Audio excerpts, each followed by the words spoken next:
So how do you redeem Microsoft Rewards points? Now, it's quite available, but you basically can redeem anything from Amazon to Xbox, and it's basically every single service or product from Microsoft. So once you have enough points, eligible rewards will become visible on your rewards page. So basically save up something for a big item, spend your points on smaller rewards all along the way. However you want to redeem your points, they are there with you.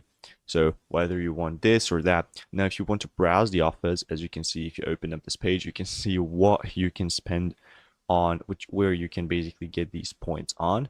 And then we also have done a video on how you can actually redeem these, how you can actually like sign up for this and where you can actually redeem these points at. So make sure to watch that video on our channel.